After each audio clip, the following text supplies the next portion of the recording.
Welcome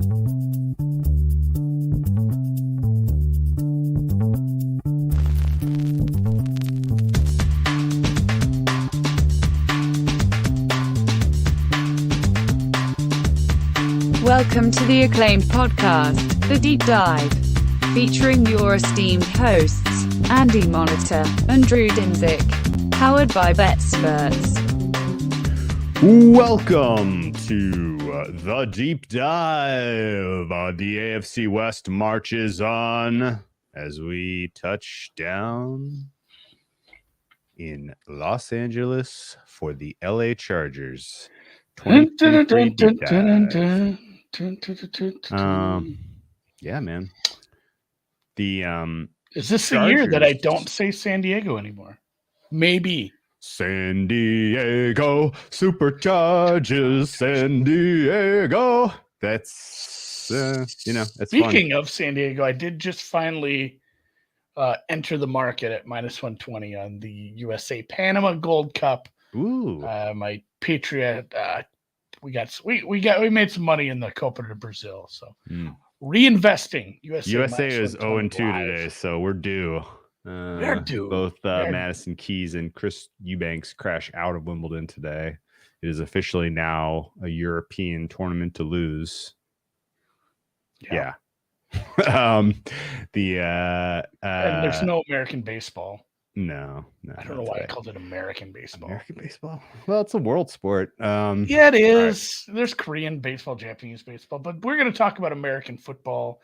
And if you listened or if you followed along on YouTube, we did them both in a row, but Dan slowly trickles them out one team at a time, which is more fun, I think, for sorting it out on the podcast feed. But we did the Raiders, which we said had a pretty long tail to the under due to their quarterback signing. We did the Broncos, who we're cautiously optimistic about due to, the two most important hires, a quarterback and a coach. We think they have the coach and the quarterback, man, he might have something left in the tank. I'd say it's 60-40. He still does. And that team can make a little bit of noise. So we'll be on to the two better teams as perceived by the market, and the Chargers. And after that, your champions, the Chiefs. And as always, we'll kind of start with the 2022 recap. This was should we start at the end? It was a really ugly ending for the season. And it wasn't looking like it. I don't know what your overall thought process was when the Chargers were in the playoffs, let's say pre-Super Wild Card weekend. I don't think we had high hopes for them winning like 3 or 4 games, but it's like, hey, this is a step forward. They make the playoffs. Mm-hmm. They probably can win this game. And then the second half happens. I guess at that point. My takeaway was 2022 was ultimately a success because they got into the playoffs and they got Justin Herbert's feet wet. You wanted to kind of get that first playoff run out of the way, and who knows? Ultimately, they were cursed, so you didn't have super high hopes that they could win a Super Bowl. But it definitely felt like the AFC was takeable last year. Okay, I guess here's the thought. 3 teams pushed their chips in the table around young quarterbacks last year. Philadelphia Eagles, Miami Dolphins, and the LA Chargers. We were pretty critical of the two of them massive injury clusters. Yeah, that's true. But in particular, the decision that the Chargers made in terms of how they pushed their chips in, what positions they went after, and where they left kind of pretty gaping holes and some pretty obvious weaknesses, it was a little suspect. It was not a clean, obvious roster build success. And, you live with the choices you make about, going out and spending free agent dollars on JC Jackson and bringing in an over-the-hill Khalil Mack and letting the offensive line be so thin that an injury to Rashawn Slater means that you see meaningful snaps from Storm Norton. You adapt, you survive and adapt. And I guess I would say, considering that they lost an absolute heartbreaker week 2 at Kansas City, a game that they really was in their hand. And then not only lost that game, but had Justin Herbert sustained broken ribs in that game. The fact that they ultimately rallied over the balance of the season and got pushed their way into a playoff picture, and we're 50-50 shot pregame, on the road in the playoffs. That's a successful season, I think. And yet some pretty clear decision making at the front office level, some pretty clear decision making in the coaching room, both management of the game as well as just in general how you're deploying your players in a meaningless Week 18 game, ultimately cost the Chargers from playing more than one post game, and that ultimately could kind of put a ceiling on this team taking a step forward this year. I don't know. I didn't really bet many Chargers games last year. The handful that I really felt like I had a decent read on, complicated circumstances, and or it was literally just preying on the fact that they didn't have a left tackle. I don't know. It was an up and down season for a team that was very, very tough to put your finger on, I guess. Going in and coming out, the major kind of note that I had was Brandon Staley not to be trusted. Yeah, I think a lot of it was, oh man, it was like sad. It was like a sad second, like a guy we fell in love with in 2021 in Brandon Staley, because it's like, oh man, like, hey, if like, I don't know, the old school football, like if Michael Lombardi is mad at your decision making, you're doing something right. Like, hey, you're being aggressive on fourth down. Most of the metrics are proving it's not just some randomness that we've seen with some other coaches. Like, you're making correct choices. Like, you're fucking cool. And then you get to 2022, and whatever it was just made him uncool. Like, it was like the end of One Flew Over the Cuckoo's Nest, man. He got lobotomized. He just wasn't cool anymore. And man, and then Chief, there's a Chief in that story too. Jesus, this is weird, but wild parallel. Yeah, that the neutering, self-neutering of just like the aggressiveness by Staley, and then the play calling, and it wasn't just it was a little of everything. It was the fact that you have a big armed quarterback who can make these throws, not just like, hey, his deep ball to the outside, his intermediate ball to the outside, like throwing from hash to hash, like some of the stuff he can do. And then let's run a 5-yard comeback. Hey, let's throw to the running back almost more than anybody. And you had a running back who's like a yak monster, but like, it's just not the way to play the game with the cards you've been dealt at that point. And then at that point, the injuries started to happen. And I don't know if we need to go through every injury, because I mean, the biggest ones were obviously losing your left tackle. You lost Lindsley, sat out some time. J.C. Jackson missed a bunch of time. I think Keenan Allen was like mid-October. He finally played, and after missing 8-9 games in the middle. You had a bunch of kicker issues. You had a tight end go on the IR. It was pretty bleeping messy. And I guess Slater was probably the biggest one, and obviously Bosa during that same time as well. So it's kind of hard maybe to say like, hey, the coaches and the scheme was fucked up, because it changed a lot when you go from like an all-pro tackle to, boy, the depth just was not there at that position. It really was a huge delta, and that changes things. But at the same time, like, you just can't be that tentative about pushing the ball down the field with that kind of quarterback, and you can't play like they did in the red zone. Like, to have that sort of scheme and that sort of success rate in the red zone with the weapons you have, it's just sucked. I don't know, like, what's the big positive outside of, I think you kind of found a positive inside of a negative, saying like Justin Herbert got a playoff game. Yeah. He's, if you take the results and throw it away, it's a positive that he got a playoff game under his belt, and he got to play in the postseason. And now, a better team, if they can get this shit together and, really make some noise this year, he doesn't have that stinker to get out of the way at this point. He has a little experience. That's a positive. And then too, just like when he broke it was cartilage, I think. I think he had it was messed up rib cartilage, and we were just, I mean, we should never say 100% for anything, but I was about as close to 100% as there is for he's not playing. Oh yeah. And then he's just like, yeah, I'm playing. I want to play. So it was. I think maybe that's why we didn't have a lot of bets on Kansas City on LA. They were really hard to just understand what the product was going to be that week, and that amount of uncertainty it didn't always present the best betting angles. Mm-hmm. I mean, looking back on their schedule, they had a super duper easy start to the season, and yet they were 5-3. You know, it was, and honestly, against the spread, they were 50-50, 500 team, and a ton of that is attributable to the injury to Slater and the injury to Herbert. People we know who are super good with information were pretty sure that Herbert was not going to play.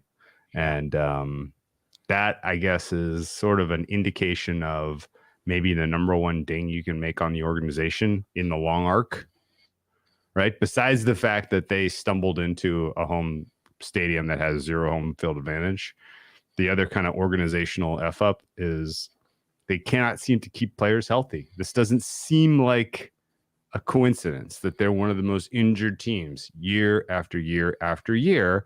And when you look at sort of organizational decision making, letting Justin Herbert play through the injury was a mistake, in my opinion. Get that guy right. It's the 3rd week of the season, for Christ's sakes. Like, you have a long way to go. Like, there really was no reason to put him at risk. Just having Mike Williams in the game week 18 was pretty inexcusable. That was the biggest singular fuck up of the entire year for them. This is a team that is on record in recent memory as taking their their starting quarterback out with a needle pregame, in terms of, just giving him treatment. There's just kind of a litany of mismanagement at the team level for player health and safety and longevity that I don't think you can attribute to chance and happenstance. It's mismanagement. If you get hit by a car as like a pedestrian or a biker, like, oh, that's probably bad luck. Like, bad things happen. If it happens like once a year, people are going to start questioning. Yeah, it's like, are you maybe walking across the street in the dark? Do you have an opioid addiction? Are you jumping in front of cars? Like, at a certain point, things that feel like just bad luck, if it happens long enough, it starts to become like organizational mismanagement, like you said, in an organization who's had a history of questionable characters. That's right. Their, 2 is in the medical department. Yes, that's right. 2 is a coincidence. 3 is a trend. 4 is the Chargers. 4 is the Chargers. Okay. So here's sort of the why. Here's why this is betting relevant. Are you ready? This is why this is relevant. The person who bore the blame ultimately for the Chargers not realistically contending last year was the offensive coordinator, Lombardi. Sure. He gets fired. He gets replaced by Kellen Moore. And ultimately, that's the big move for them in the offseason. Yeah. That's it. And the reality is there are about a dozen things you can point to that are problems, questions, issues, including what we just went over in terms of just, is the organization going to keep warm bodies on the field, that I think are relevant. Is Brandon Staley going to continue to make minus EV decisions on the field? Yes, probably. Is there an issue with GM and coach in terms of who's actually making the decisions there, and a power struggle, and or just in general a trickle down of, you're going to do it this way because I can't fire another coach? It seems like that's possible. Is there an incomplete grade? Are we still kind of at an incomplete with Justin Herbert? I think that's in the conversation. Herbert, to me, if you have a top 6 quarterback, which I rate him top 6, you shouldn't have an offense that is middling in EPA per play over the balance and of the season. This is funny too, and I've heard other people say this. Is like Lombardi thought Herbert was 39-year-old Drew Brees. Like it was kind of like a similar offense, and that's how you take a top 6 quarterback and have and the injuries. Obviously, we should just stop talking about the injuries because that's the gloom that's going to hang over this whole thing. Is everything's an incomplete because the injuries. You agree. Lombardi was a tool, right? Yeah, even if you stay healthy, the kind of like offensive scheme that was put forth wasn't built around the strengths that you had in, at worst, a top 10 quarterback. And there are teams that would kill to have a top 10 quarterback. I mean, just look at what, the Browns traded to get Deshaun Watson. Look what the Jets did to get an old weirdo who has, top 5 upside. Like, it's such a coup. It's a floor raiser. Have drafted this guy. Yeah, it's a floor raiser. It's a floor raiser. I love that. We should use that all year. That's a great one because it is such a floor raiser. You just start at second base, man. You have a quarterback and you probably have a plus EV head coach. Yeah. And that's 2022 in a nutshell is terrible play calling, terrible usage of your obvious assets, and then especially bunch of injuries. The red zone was so rough. Yeah, bunch of injuries. Terrible play calling, sequencing scheme, all of that was a minus. Bad in-game decision making by your coach, who used to be, the god of going for it. And where does that leave you? 50th percentile in the NFL in offense. So it's like that's kind of as bad as it can get for the Chargers. I feel like if they finish below 50th percentile this year with Herbert making 12 to 15 games as the starter would be very surprising because he does raise the entire floor of this team. And yet I'm definitely hesitant to put bans around Herbert in terms of his potential that would get him into the MVP discussion.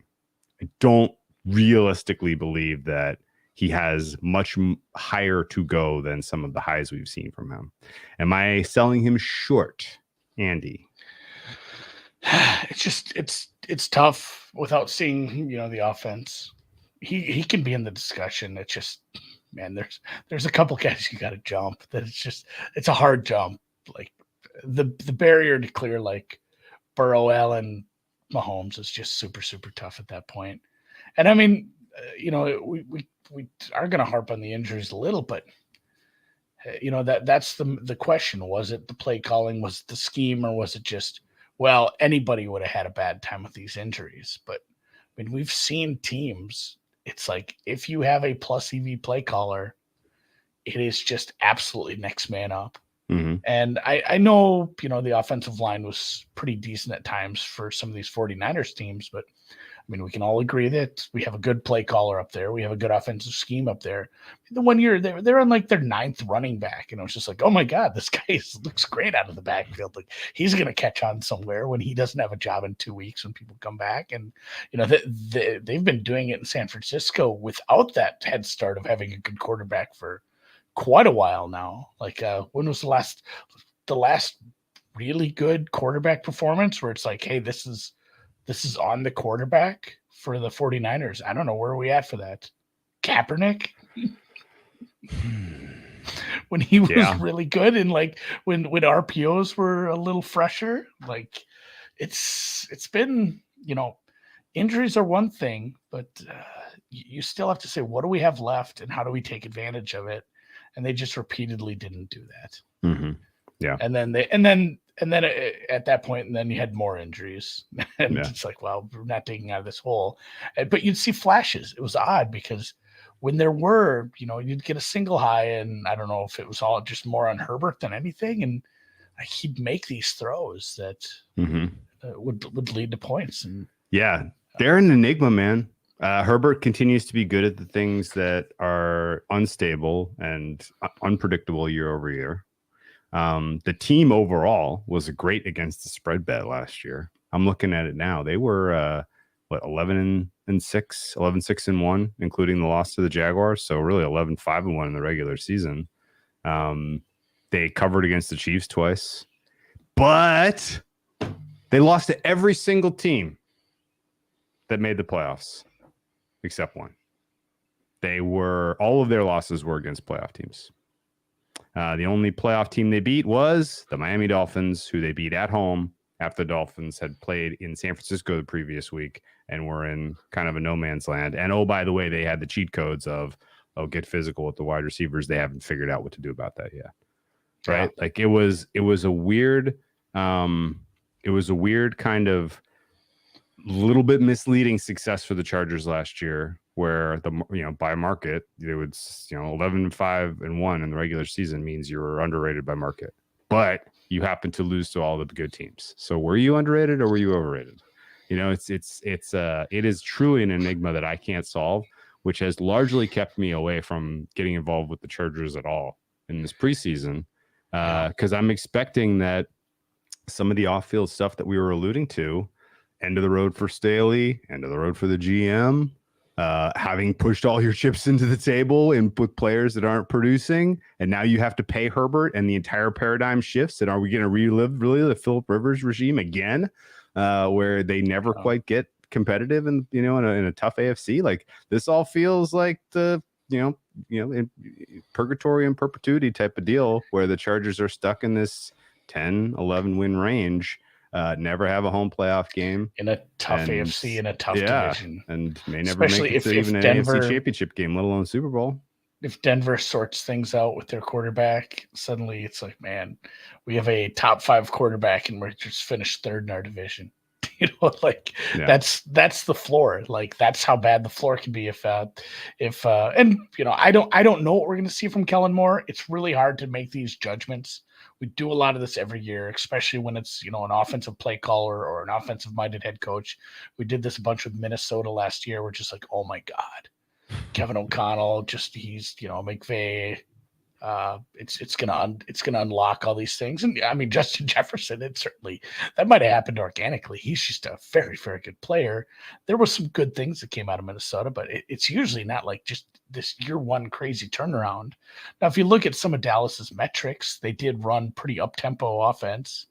Like, maybe you'll see that. You'll see maybe some more plays. You'll see a little more up-tempo. You'll see hopefully better tight end usage. And, they did add a wide receiver through the draft. I'm excited to see what's going to happen, but you can't just take it and say, this is what they did in Dallas, this is what they're doing here, because, a lot of the scheme, the running scheme was different. The players are different. He's not that much older, but a little more experienced quarterback there as well. And obviously a way more experienced head coach and a totally different culture with Jerry running things. So I'm cautiously optimistic. We'll talk about that later, but kind of sticking to 2022, that's my final prognosis of it. It's like, hey, you, despite having a minus EV play caller and a bunch of injuries, a bunch of important spots, you still got 10 wins. You beat a bunch of teams that were worse than you. Yeah. You got to the playoffs. You got a big. I mean, let's call that lead what it is. That 27-0 lead was off the back of 5 turnovers. Yeah. Not just 5 turnovers, 5 first half turnovers. Yeah. If and you don't have, that were fluky as shit though. Too. Yeah. If you don't have a 24-point lead after 5 first half turnovers to none, like, things have gone horribly awry, and you probably deserve to lose a game, which, Jesus Christ, they lost anyway. But and then on the flip side, it's like, well, they lost all these good playoff teams. Well, they had a bad play caller, and we had a lot of injuries. So it's like you can give them a pass for some of that stuff, and then at the same time you can be like, hey, they still were a better than average team. This is still a team that has a higher ceiling. It's just what we do. We do this every year. We've done this for like 3 years straight, maybe longer. Where it's like, man, look at this roster, and then we get to the end of the year. It's like, I fucking shake hands on 10 wins last year. Hey, what any final thoughts on the playoff loss? Because that was sort of the defining moment. That was bad taste in anyone's mouth who believed in the Chargers. Good taste for me because I had the Jags that day, and otherwise my wild card weekend would have been awful if the Jags hadn't won that game. But were there specific things about the way the Jags climbed back in that were indicative of a broken something beyond the, just the offensive play calling? No, I don't know if it was just great second half adjustments, but it's funny. Los Angeles had the ball to start the second half in that game as well. They drove to like, they punted from a weird spot where it's like, hey, you're kind of in that dead zone. They punted, and then from there it was just one-way traffic. Mm-hmm. So I'm not sure if it was, a really good adjustment from the offense, and Chargers kind of got shell-shocked. I'd love to sit and actually just rewatch that game. But, I mean, there were some boneheaded penalties. There was the Bosa penalty late. It was the team just kind of collapsed. Once it got going, the comeback got going, it just kept kind of collapsing upon itself and just snowballing and got worse. But, I mean, coach who hadn't coached in the playoffs, quarterback who hadn't played in the playoffs, like, I'll give him some leeway because the 27-0 lead was a bit fugazi to begin with, and they were probably pretty, they were pretty evenly matched teams. Fugazi, what a word. I haven't said that one in a while. Okay, so I don't have the answers really at all to what happened with the Chargers. Don't really understand how you bungle it that badly. I had to go look. Lawrence had 4 touchdowns, 4 interceptions. What a stat line! Yeah, and they were 4 touchdowns in the second half, 4 interceptions. Yeah. All the second half drives were like, 80, 6 plays, 85 yards. Yeah, and it's problematic if your coach is ostensibly this defensive genius. You can't get a single stop.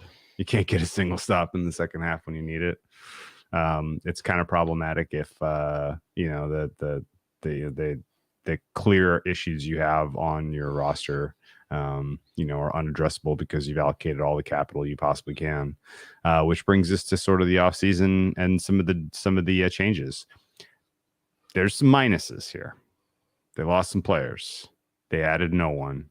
So really the only major kind of change is the offensive coordinator position. I don't see how Eric Kendricks had some good years in Minnesota, but it's like this was one of the worst run defenses ever. Like, just hey, we're gonna give up 6 yards a carry in perpetuity. And they really didn't do a lot to address that. They just have a bunch of that guys. I don't know if they hope throwing depth at it fixes it or just changing up some of the scheme. I guess that's remains to be seen. I do like the offense a little. I like the Quentin Johnston. I guess if you have a good quarterback and you want to make him better, add to the passing. Like, if you don't want to take a run stopping linebacker or safety or something with that draft pick, which I certainly wouldn't have wanted, take a wide receiver. So he's not like a big down the field separation guy. Yeah. But he's a bit of it. They have a bunch of these guys who are just kind of nasty with the yards after catch, which I just sat and just railed on them for throwing stuff short. But between your running back in Eckler, Gerald Everett, and this Quentin Johnston, and then obviously, the wide receivers he already had, you have a lot of this, Miami kind of offense where you can get a lot of yards after the catch with all the guys on the field. It should be a good offense. If we keep this offensive line healthy and Kellen Moore proves his mettle, a lot of upside. But they didn't make a lot of changes outside of Moore and having draft picks, which I guess is saying something in Los Angeles. Yeah. Better than their neighbors. Okay, so let's go through a little bit more carefully here. So you mentioned they add Kendricks. Doesn't move the needle for me. You lose Drew Tranquil. No, I think the Drew Tranquil Kendricks thing is it's a minus. It's about a wash. Yeah, it's a small minus for me. Matt Filer, I thought, was pretty damn decent at guard. He's now in Tampa. You lose Kyle Van Noy, who wasn't superlative, but he definitely served a pretty important role for you in terms of mixing it up with your pass rush packages. Nasir Adderley was decent depth piece. He's gone. Bryce Callahan, same thing. He only played 56% of snaps last year, but he was fine. He's gone. So your that's 4 players on the defensive side of the ball, which really impacts your depth more than anything, in my opinion. Similarly, DeAndre Carter impacts your depth at wide receiver. And then everybody else that's gone is probably addition by subtraction, including Jerry Tillery and, of course, the aforementioned Storm Norton. Storm Norton no longer. Man, that guy was something else. The only other addition I guess they had was Nick Williams, who I have no idea if he's good, bad, or otherwise. He only played 20% of snaps last year for the Giants, and I have an incomplete grade for him. So do not think realistically you're talking about that different of a team this year, with one major exception, which is you're a hell of a lot thinner. And if there's one thing that I would say we have relatively high confidence about this Chargers team, is that they're going to sustain injuries, and that these guys that have 0 track record are going to be put into service, and they better be able to step in and do something. There are a couple of weak spots on this, on both offense and defense here. I have, I guess I don't really have questions about any of the skill position group. The skill position group I have solid. The offensive line starters I have solid. That's largely thanks to just kind of good grades across the board there. I guess we should give a shout to, was it Trey Pipkins III who stepped in for Sioux Falls Panther. Yeah, he was like pretty solid. Was it Pipkins III or was it Jamari Saylor who played a lot of tackle last year? Was pretty darn good. I can't 100% remember. I think they hit on guard Zion Johnson. Rashawn Slater obviously is awesome if he's on the field. But again, this second unit for the O-line is super, super suspect. And tight end looks like a question mark / problem. And then on the defensive side of the ball, D tackle is still an issue. And safety now is an issue for these guys. I don't know who in the world Alohi Gilman is, but do not expect him to necessarily step in and light the world on fire at free safety, which is kind of tricky because of the way that Staley wants to run defense in the too high world that we live in now. So there's holes in this roster that I think ultimately keep them from really being elite. Just kind of looking at the way it's composed, which I think is going to bring into question, the job security of the general manager and the head coach by the end of the season if they don't, have Herbert make a superhuman leap. So, tricky, man. This one's tricky. Yeah, and not fully knowing, and if I'm Kellen Moore, I'm not telling people what I'm going to do. I'm just going to use buzzwords like we're going to be more explosive, and we're going to be doing things more efficiently. We're going to put him in, we're going to put Justin in situations to succeed. Like they're going to, they're just going to say things like platitudes for now, because I don't want my shit out there in the public. But I mean, from my takeaways is like he used, and there's varying opinions on why we use Pollard so much. Maybe because Zeke wasn't as good. Zeke was still effective at times. He still has he shouldn't get a lot of money, but he should catch on somewhere. He can definitely be an asset in a rotation. Like he used both running backs a lot. I think you'll see more of that. You'll see, what is it, Josh Kelly? Boy, the name's escaping me. It'll be, I hate to say it's going to be less Eckler and it'll be more effective, but I think that's probably what we're going to get.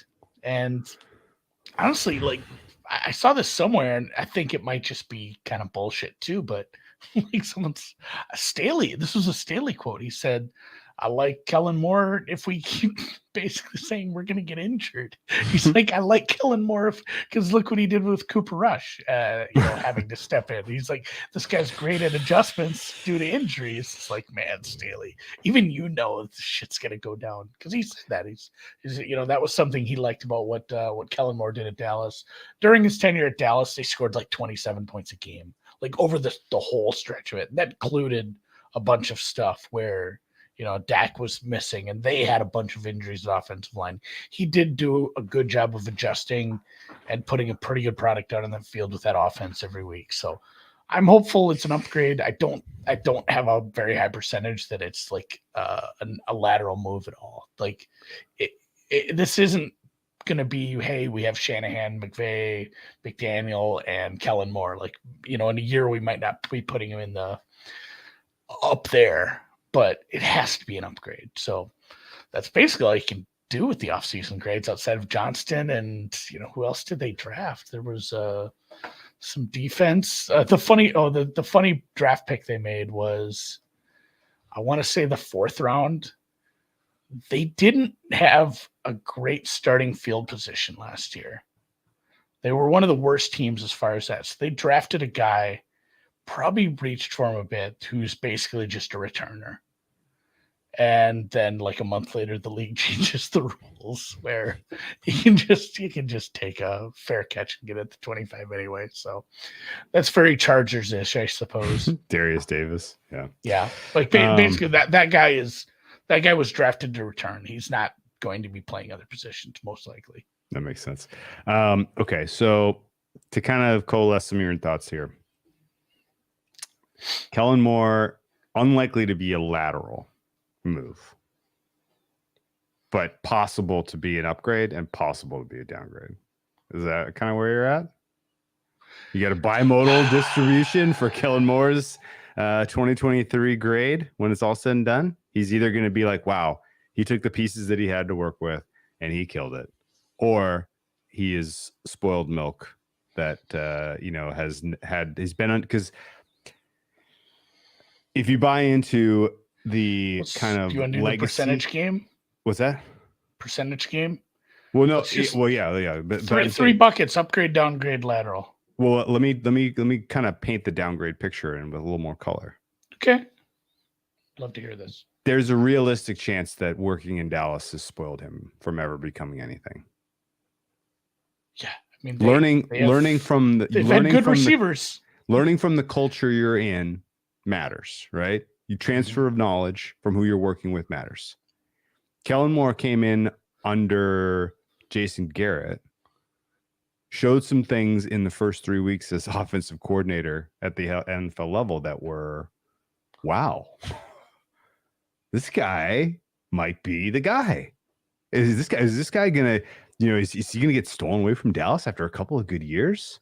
Right? Like there was buzz around Kellen Moore after a quarter of one season at OC. Yeah. And then that got stamped out with authority. It was the Jason Garrett decision. My fingerprints on this offense matter. Then it was Jerry Jones, my fingerprints on this offense. Steve Jones, my fingerprints on this offense matter. We paid Zeke Elliott. He's not getting enough. So you kind of touched on a lot of this. Like there were a lot of cooks in the kitchen, and Kellen Moore went from, I got some ideas that'll take the league by surprise, to, okay, I guess this is how we do it. And this is how we do it is like the Applebee's kitchen. And then what do you do when you replace the Jason Garrett? You bring in Mike McCarthy. Is Mike McCarthy now instilling these ideas of modern NFL in your young offensive coordinator? Not really. There were the big innovation. Well, and I think the hopefulness is that, he took a lateral move position-wise because he's hoping to instill, some of the things he's seeing the forward-thinking offenses do. I think that's the biggest hope. But I mean, for me, it's probably 70% upgrade, 20% like lateral, like, hey, this just didn't work out, and 10%, like you're just a product of Dallas. Like this, you're kind of in over your head here without some sort of strong leadership group. So, I mean, yeah, another sponsor to take off the list, Applebee's. He got transferred from the Applebee's kitchen into the Denny's kitchen. I agree with you, AJ. Oh God. All right. So the question that I have is, like, is he going to come in with the ideas that he's always had, and now he's unfettered by the likes of Garrett and McCarthy and Joneses, right? Or does he come into this situation having learned all the wrong lessons and trying to run the kind of offense that we saw sputter at times in Dallas, where he's not giving his receivers the opportunity to get yards after the catch? His offense is slogging. He's not exactly sure when or how to use the wide receiver talent that he's got.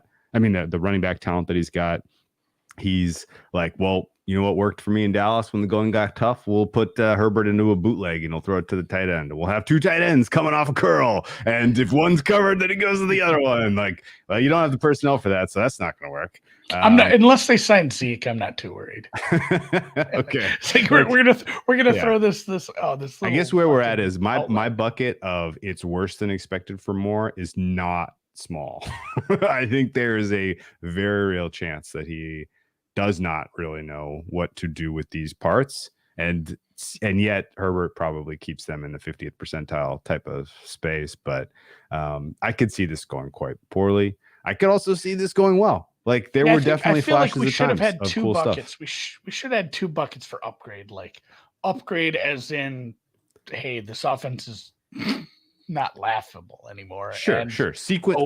Oh shit, he's good. Like shit, he's good. Yeah, that's pretty small for me too. I think the hype is a little, but like just hey, this is at least somewhat of an upgrade. That's the biggest bucket for me. It's almost, and that's almost entirely laid on the feet of just what we saw last year. And again, it's hard to look at it through the lens of apples to apples. If they go through a season and just have really good injury luck, it might just be like, oh, Kellen Moore's very good. Like, yeah, well, he also had the same 5 linemen start all 17 games. How about them apples? Like that would be great that'd be great for any offensive coordinator to have. So it's gonna be one of the most interesting questions we answer for sure. Okay. So in totality, they have a soft landing. We'll do the schedule next. Well, yeah. So then offseason grade, I'm gonna give him a C-. Yeah, the personnel not for addressing, me is a D. Not addressing a lot of the issues on defense. Personnel for me is a D. Offensive coordinator choice was a B+. B-. B+. You give him B+. See, there wasn't. You weren't going to get an elite guy, I didn't think, without giving him the bag. I mean, honestly, you know what they should have done is brought in Eric Bieniemy. That would have been interesting. Bring guy in division, start getting some of the, what is Andy Reid doing? Let's just, that would have. I would have been much more inspired by that personally than Kellen Moore, but we shall see. Maybe I'm wrong. Maybe he's amazing. And if the Chargers are great out of the gate, then, it's ship's going to sail without me. I'm fine with that. Let's look at the schedule. Pretty easy for an AFC schedule, I have to say, but not that easy.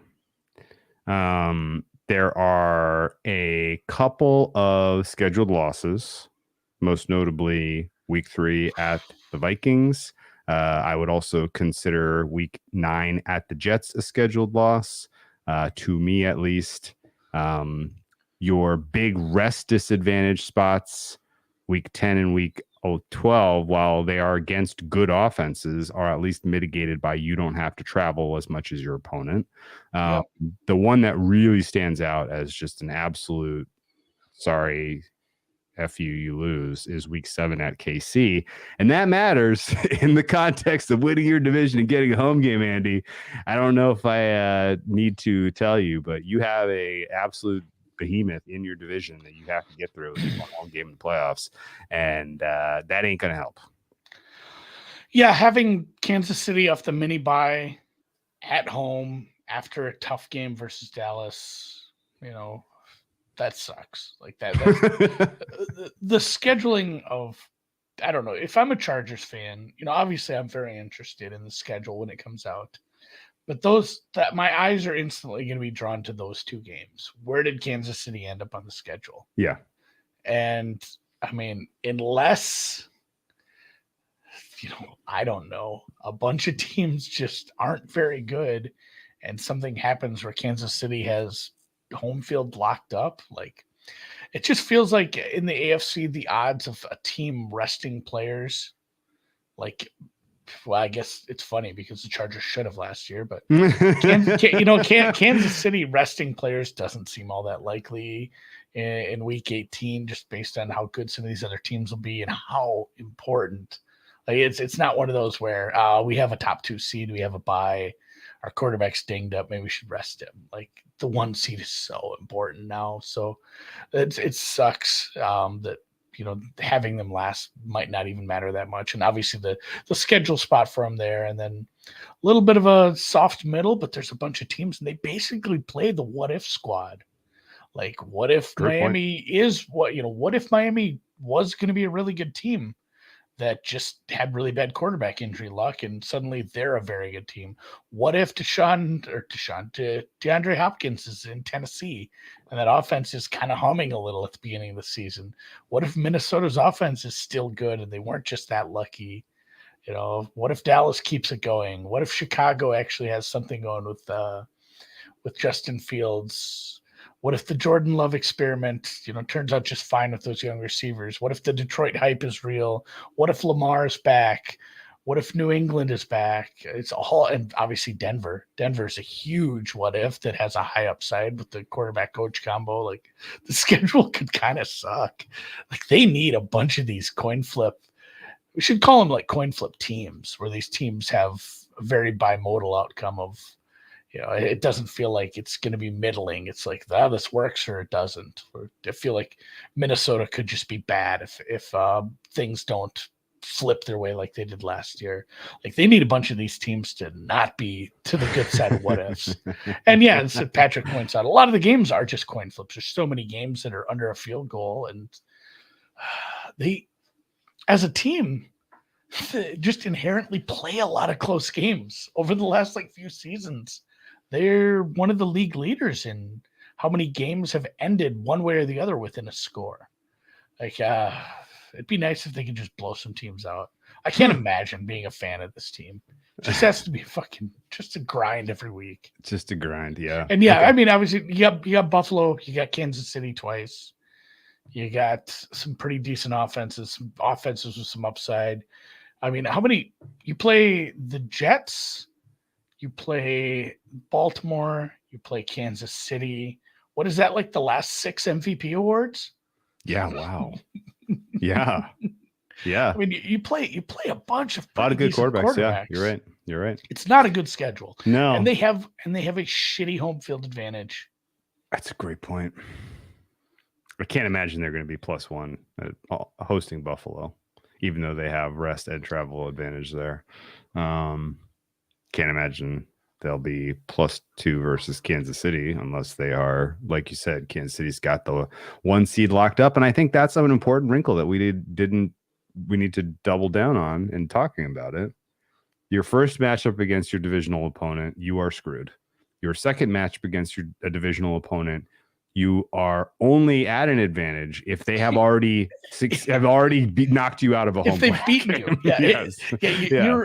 Yes. At this point, we're sitting in July, and we're hoping, if you're a Chargers backer, we're hoping we're out with the AFC West is done and decided. You're hoping you have no chance in Week 18 of winning the division, so you can get a freebie.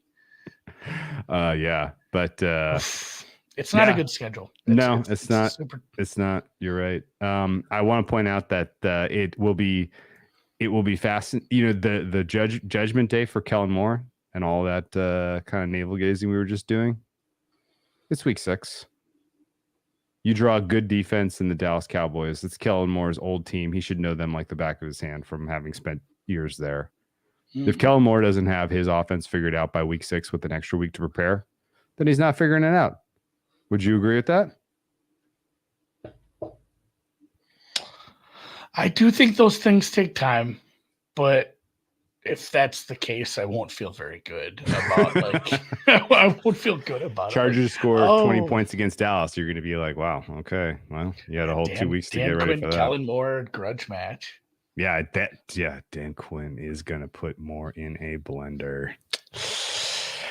Does feel like that. If Dan Quinn with 1 week puts Kellen Moore in a blender with 2 weeks, that tells you a lot, I think. I definitely look at opening week as an interesting week 1 total. Fascinating matchup against the Miami Dolphins, who you beat convincingly at home last year, late in the season, by copying San Francisco's approach and jamming the shit out of their wide receivers. I don't know if that's solvable for Miami. Presumably they've thought about that all offseason and will have some answers. I lean Miami in that game. But I would rather have 3. I definitely like the under in that game. It was at 50, I think, on the open, which is too many. It should be like 47. And it's going to be that'll be kind of a very, very early bellwether for these guys. Patrick points out it feels like that's feels like week 1 matters come seriously. week 18 when we're looking at wild card tiebreakers.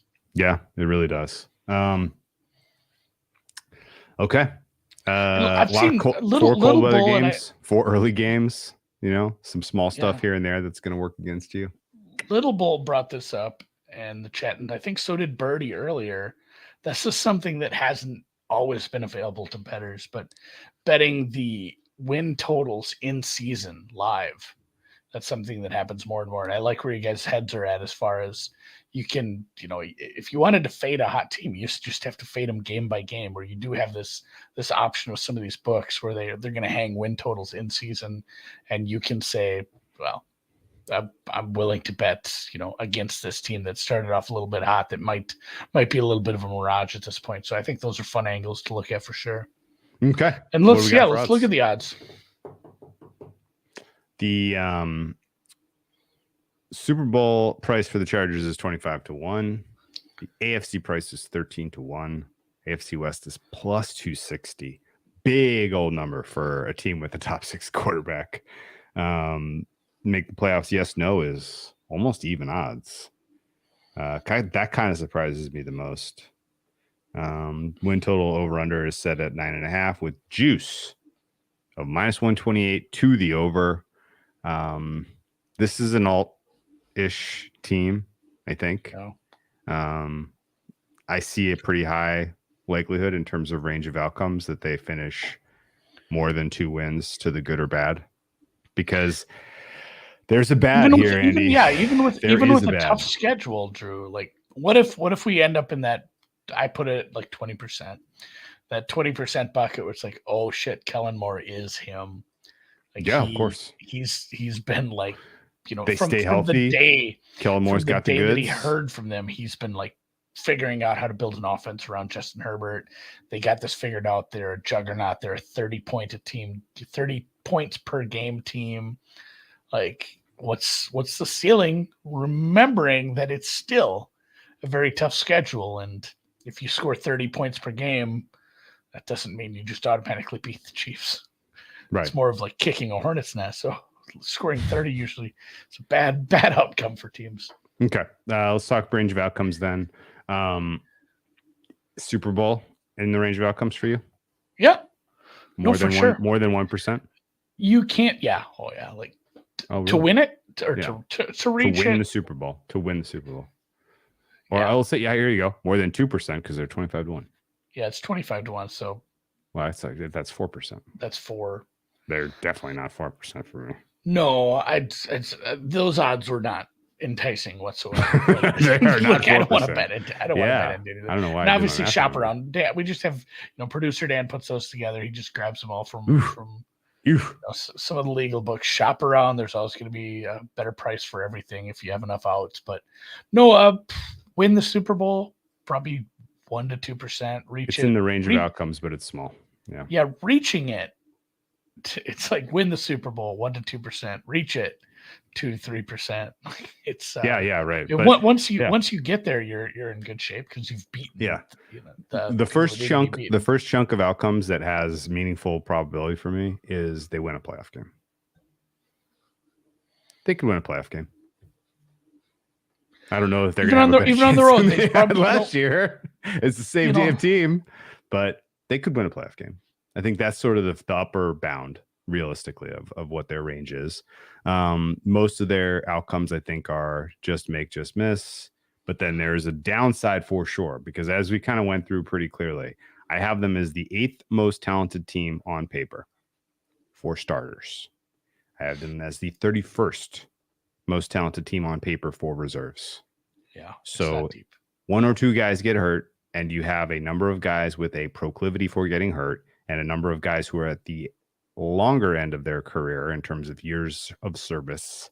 That seems likely that there will at least be some reserve time that you are asking of your players. If that ends up being key positions, secondary pieces where you are currently looking somewhat strong on paper, then all of a sudden we're talking like 7 wins is realistically in the cards. 9.5 win total. Under 7.5 would be, I think, a decent bet if you can get anything better than plus 250. Yeah. They did do him a little bit of a solid. The game last year, it was an 8:15 Eastern start for the Jags game, but it kind of feels like no matter what, they have a shitty travel spot for the wild card game. Like, oh, you got to play Kansas City. Now you go home and you either travel to what? Yeah. Jacksonville, Buffalo, New York, Miami. Well, play Kansas City at home, right? Yeah. So that one is the home game. So you do get the home game, but then you're almost certainly traveling to the East Coast for a playoff game. Like you have a cross country trip scheduled in. You're going to Buffalo. You're going to Baltimore. You're going to Cincy. You're going to Jacksonville. Yeah. Yeah. The closest possible one would be like what? Nashville, if that works out. Nashville, Pittsburgh, some of those. I mean, they're not super likely. No, to the win closest the one is that KC gets the 4 seed some weird way, some way, and you play KC back-to-back weeks. Yeah, that's not good. I guess I'm changing my opinion.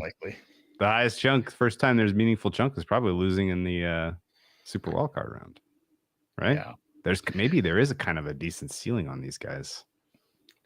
Yeah, it's going to be essentially an East Coast road game in the playoffs, and then after that, you're playing a tougher team where you're playing one of the 3-4 best teams in the AFC. It's still a very uphill battle for new coordinator trying to stay healthy, get the offense figured out. I don't know. It's a high ceiling because of the names on the paper. It's just such a talented roster of first string starters. Like you said, the depth sucks, but if they're healthy, it's what, a top 5 roster? Yeah. Well, let's say top 10. Surely, maybe top 5. Yeah. I mean, just some of the names in the secondary, some of the names in the wide receiver room. Yeah. Derwin James still freaking awesome. Joey Bosa, if you get a full season out of him, he could put up some pretty impressive statistical numbers for you. I think Quentin Johnston's not a crazy look at offensive rookie of the year. I'm out on Herbert MVP. I just don't think that's realistically. I think his ceiling is probably like number 3. I don't think his ceiling is 1. And again, I don't think the Chargers realistically are winning the West, which you kind of have to do if you're going to win MVP. It's hard to say. I don't know that anyone would let you parlay that, but it's so fucking correlated. Like if they get 14 wins and even split with the Chiefs but win the division, like fuck, he's getting votes, baby. So what is the betting plan of attack, or just in general the betting profile? Charles Saul has a unique I've seen these markets. It's similar to what you'll see in some of the tennis markets, like exact round of exit. You can get 5-1 for divisional round, 3-1 for wild card round. I really think the floor is high enough that they end up with a 6-7 seed. Okay. Kind of, there's a worst case where they win 6-7 games because of injuries and things not working out with the new offensive game plan. But it does feel like they just lose that first game an awful lot of times. Yeah. Getting them 3-1 to lose a game that they're going to be what? I mean, it depends. A lot of things can happen between here and January, but they were what, a short favorite. They would have something in the ballpark of a 33% chance to win at Buffalo and at Kansas City and at Cincinnati aggregately, I think.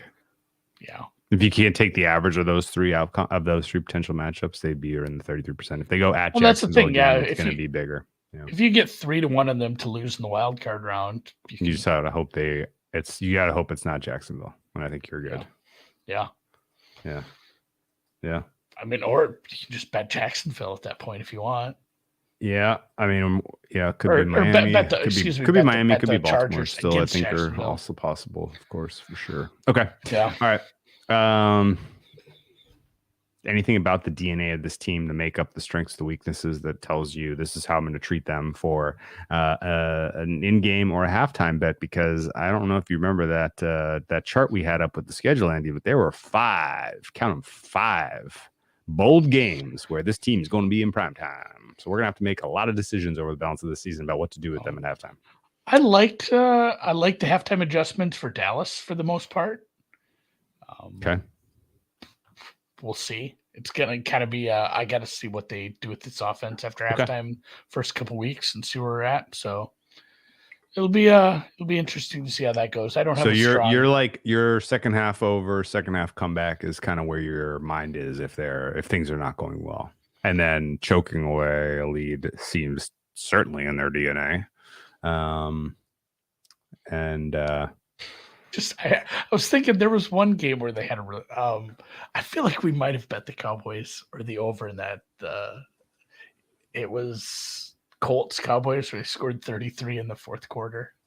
Yeah, but the Colts had some weird games, man. I remember getting an absolutely ridiculous price. I think 3 weeks in a row against the Colts in the second half. Cowboys, Chargers, Giants down the stretch. The Colts were lined like they're feisty. Maybe they'll come back, and they just got curb stomped in the second half. I don't think anyone's ever gotten curb stomped that much by the in a fourth quarter. 33-0 in a fourth quarter. It's hard. It's hard, especially when you're already losing by a decent amount. Yeah, it wasn't like, oh, those are all garbage points. No, they get that shit kicked out of them. Yeah. All right, let's move on. Dan, thank you, as always, for producing this wonderful episode of The Deep Dive. I hope you enjoyed our Chargers breakdown. And if you're a Chargers fan, I don't know what to do, man. Go to the God of your choice. Go to church, your church of your choice, and make peace with your God, because your team is cursed, and that's kind of where the problems start. So with that, let's hit the music.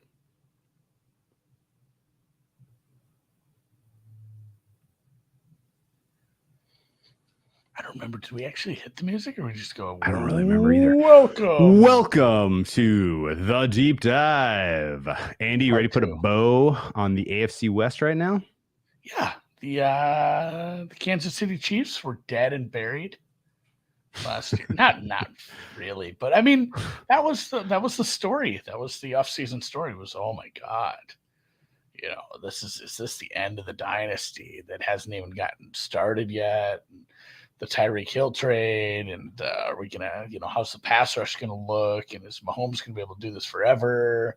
And they did things in a lot of different ways, but it still just kind of comes down to, like, how shitty could the team be, the rest of the offense be, and you still win 10 games because if you had, say, like, hypothetically, you have Mahomes for 17 games. He's not injured. He's never hampered, 100% healthy. Like, how shitty of a roster could you have around him and still win 10 games? And it's a bit of a paradox, because at the end of the season, I think you'd be like, oh, this roster wasn't that shitty. Look at the numbers they put up. I'm like, no, it was because he does some fucking stuff that just elevates everyone around him. And I mean, this was kind of a horrible wide receiver room at times. And they absolutely trotted some guys out there that were, projects and probably don't make it in a lot of other teams. And, through the grace of Travis Kelce and Patrick Mahomes and some of the play calling, and at times some decent play from the defense, they got a little more out of the secondary than I think people thought. We were talking about this offline. They have a really good linebacking core that probably got stronger. And they had somewhat of a pass rush at times. And it's just a good team, a good coach, a good home field, and obviously the greatest quarterback playing in the game right now. And at the end of the damn year, Jeepers Cats, here we go. It's another Super Bowl. And now it is, for sure, like a dynasty. If you make 3 in 5 years and you win 2, you're a dynasty, I think. I don't know. I'm not sure if there's an actual, level you got to reach, but I think they're at that point because it's been good. And I don't think Mahomes has played a road playoff game yet. He's played one, and he lost.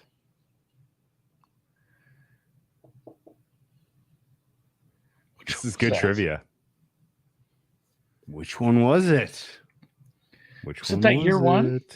No, he was home. They were the 1 seed his first year as a starter. 1 seed. I'm trying to think, was that game in Cincy? Can't count Super Bowls. Super Bowls are it was a Super Bowl. They were in Tampa against Tampa for sure. That was a road don't game. do that to me. That was a road game. Yeah, you're just goofing. You're just goofing. I was trying to think back to like year one. You want real trivia though? Who were the quarterbacks in the last AFC Championship game that was not at Arrowhead? Oh, so like 6 years. So it's Brady and Tannehill. Nope. Brady and God, was that a Jaguar You're dancing. season? Yes. Blake Bortles. Brady and Blake Bortles. Yes. Brady versus Blake Bortles was the last the AFC NFC Championship game that happened not in the NFC Arrowhead. title game that year had Case Keenum and Nick Foles. Oh my God. What a wild foursome of quarterbacks. Yes. What a wild foursome of quarterbacks. And Brady did not win that No. that Super Bowl out of those four. Jesus fuck. Yeah. That's crazy. Philly always making things weird. So. Yet he did beat. Who did he beat on? He beat yet on. He couldn't win a Super Bowl against that quartet, but yet he did beat Drew Brees. It's like Aaron Rodgers. Brees, yeah. Right. It was Brees, somebody, Aaron Rodgers, and Mahomes. Is that right? Yeah. In his last run, he definitely played Wild Card Weekend at New Orleans. They beat Brees. I can't remember who they played second. It's funny. It's like we don't even want to talk about the Chiefs. Well, no, this is fun trivia. The point is they have dominated the AFC for perpetuity. It feels like. I honestly, I cannot believe how many years in a row they've hosted an AFC Championship game, and this was a staple of the Brady, Belichick regime. And oh, by the way, maybe we should give somebody else a little credit here on the Deep Dive podcast, and that is Mr. Andy Reid, because for as much as Mahomes deserves the lion's share of last year's Super Bowl because of his singular performance in the big game, combined with his AFC Championship performance against Cincinnati on one leg, Andy Reid is a huge part of the success because he has figured out ways to continue to develop Mahomes on a very aggressive schedule. A lot of Tom Brady's early success was just unreal team strength, defense carrying teams, close wins, particularly in Super Bowls. And this run and this dynasty for the Chiefs, Andy Reid and Pat Mahomes, has been just absolute perfect synergy between coach and quarterback. And Mahomes is a singular talent. I'm not taking anything away from him, but it absolutely is worth noting that Andy Reid unlocked this. And I think if they'd won that Super Bowl with McNabb and T.O., and maybe you'd have to have all three wins with Kansas City, we're probably sitting here being like, he's better than Belichick. Well, right now he definitely has to be right. Well, no, in this moment, yes, correct. Right now, he's the best coach in the league. But like career for career, it's like, man, he did it with two different teams for like 10 years each. Like, guy's kind of it. And obviously, they approach the game from two different sides of the ball. Yeah. It's kind of interesting to see how those dynasties are built. But yeah, hosting the conference championship 5 years in a row feels like something that should probably put you in that upper echelon. And yes, it's noteworthy. it is noteworthy as shit. And they did it losing what people thought was like, hey, maybe this is part of the reason. This is what we do when someone is too good. We try to rationalize it, be like, sure. Oh, would he be this good without Andy Reid? Probably not, but he'd still be very good. Oh, would he be? But we do it without. Everyone's like, man, would he be good without Tyreek Hill? Fuck, as it turns out, yes. But that did feel like a. But what about without Hill and Kelsey? Well, yeah, probably. Yes. We'll see. Eventually, it's gonna come to a head. But no, I mean, losing Hill to Miami felt like a big deal. He'd been with the Chiefs for, since 17, 16. I mean, he's a top 3 wide receiver in the NFL. Of course, that's going to matter. It should. It was it big. Should. Yeah. And you did lose your quarterbacks coach last year. Kafka went to New York to join Dable's staff. Turned out like that. It was a non-zero loss. Like he was replaced by Nagy. Nagy took that spot before he filled in he just fills in for whoever leaves now. He's worming his way back up slowly worming his way back up. But I mean, there's not a ton to say about last year. I mean, it felt like things were against him in that sense. Like, hey, everyone's gunning for you. Hey, the Bengals are good again. You kind of struggle with the Bengals in a very small sample size so far.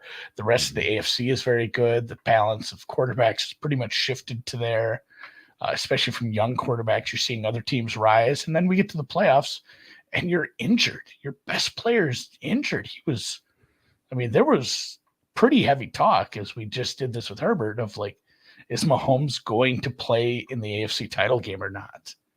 Or is he going to be able to play? And, there were several plays during the championship game and the Super Bowl where it was like, he came up hobbling a little. It was like, oh shit. Yeah, right into halftime. Right into halftime. Like both of those times, like, oh my God, this game is over. It's going to be unwatchable at this point. What's going to happen? Yeah. Even though we'd had that moment and we've seen the backup come through in that system in the past, but yeah, just a lot of things thrown at him, still came up on top, and it is a sum of the parts, but nothing. And we'll harp on this continually forever and ever. Have a quarterback, have a coach, figure out the depth from there. Yeah. And so I guess a couple of thoughts on the regular season for the Chiefs last year. They were overrated by market in terms of market price. Yeah, you paid a premium. 5-8 to start against the spread. Yet they found ways to win against teams that showed up and gave them their absolute fucking best, like the Chargers week 2. Chiefs found a way to win. They did not cover. The one kind of weird blemish. The Raiders game was kind of weird.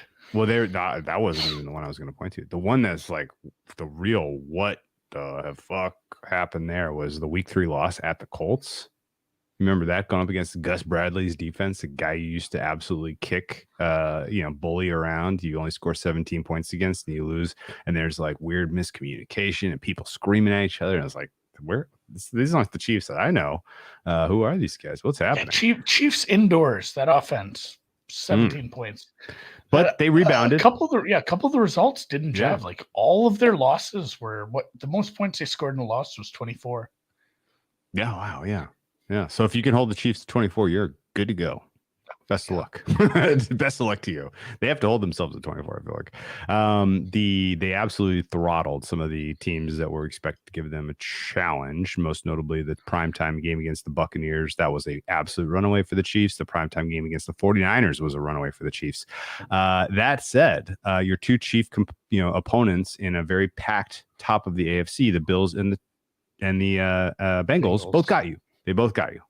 And I thought those games were both pretty compelling, clear. Good games, though. They were good games, but the challenger came in and they freaking popped you, right? Like it was literally like they must have had that game circled in red Sharpie for from the minute the schedule came off the printer, because they came in focused, dialed in, gave you their best shot, and got the better of you. Both of those games.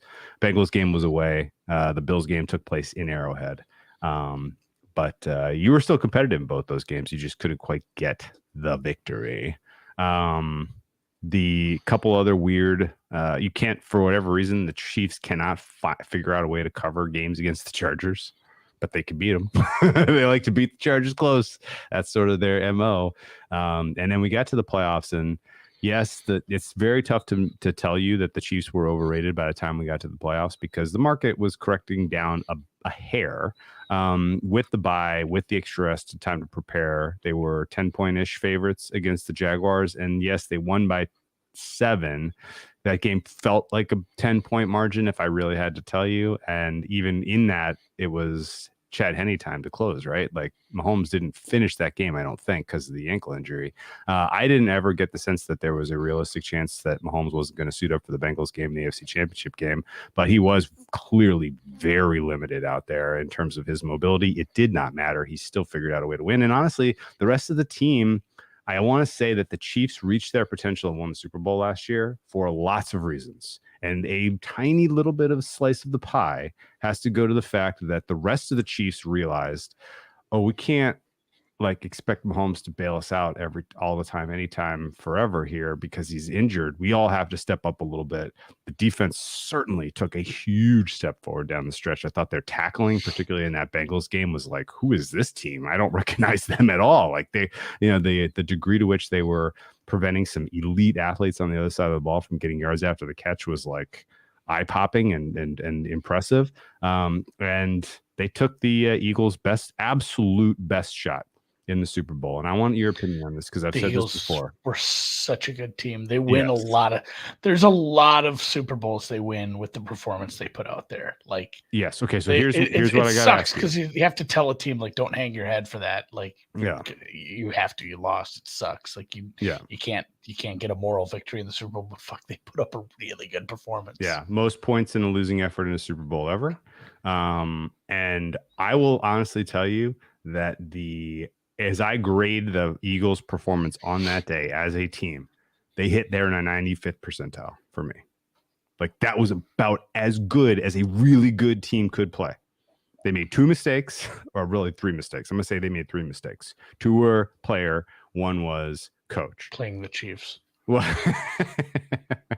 not eliminating the Chiefs somehow, some other way. Yes. Yeah. They should have absolutely poisoned the Chiefs some way. The fumble by Hurts that gave the Chiefs a touchdown, the cheap touchdown, was bad.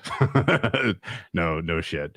The penalty by Bradbury that set the Chiefs up for the go-ahead touchdown.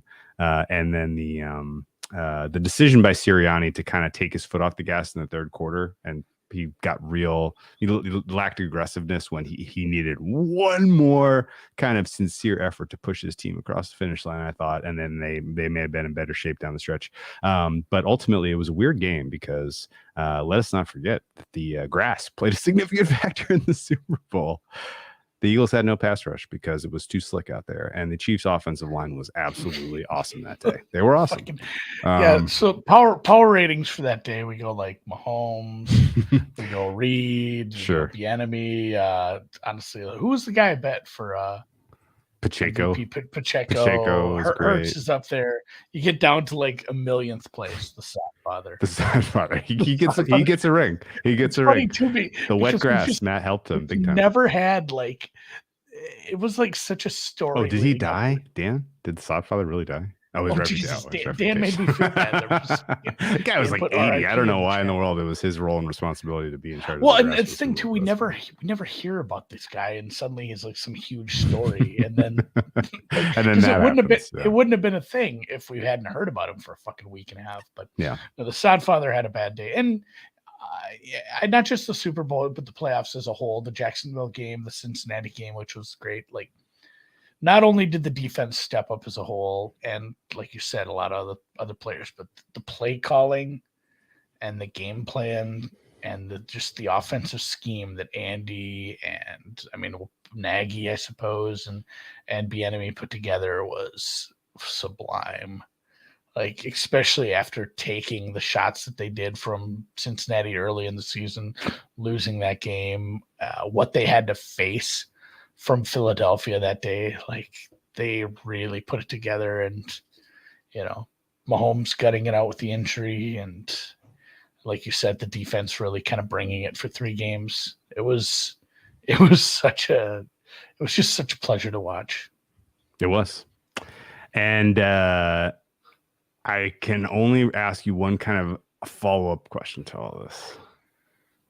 What is it about the Chiefs defense that they look like average to dog shit for much of a regular season campaign and then flip a switch down the stretch under Steve Spagnuolo? Like, is this signal now that he literally just treats the season like a learning experience and knows that Andy Reid and the offense and Mahomes are going to be good enough that they're going to win enough games that he can literally just kind of collect data and keep his ultimate strategy, what he wants to do with his defense, a secret until the playoffs?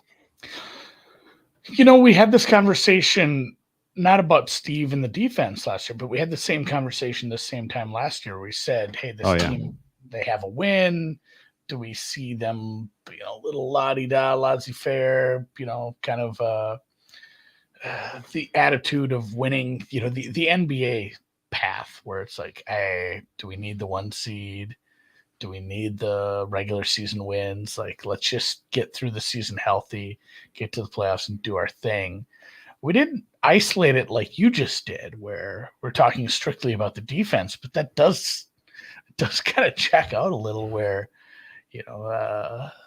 this is a team more predicated on the offense. We have the greatest offensive quarterback in the league. We have just everything that we've already mentioned, all the superlatives we've laid on them. Like, we can get through this season, win 12, 13, 14 games, and the defense can just kind of poke and prod and figure things out, and then use everything that they've learned to really ramp it up. And then none of this, some of the disguises that they'll use, whether it's coverage disguise, blitz disguise, or anything, stuff isn't really on tape, and they're able to just put forth their best. Just like, hey, we need 3 really good games of defense because it's the playoffs.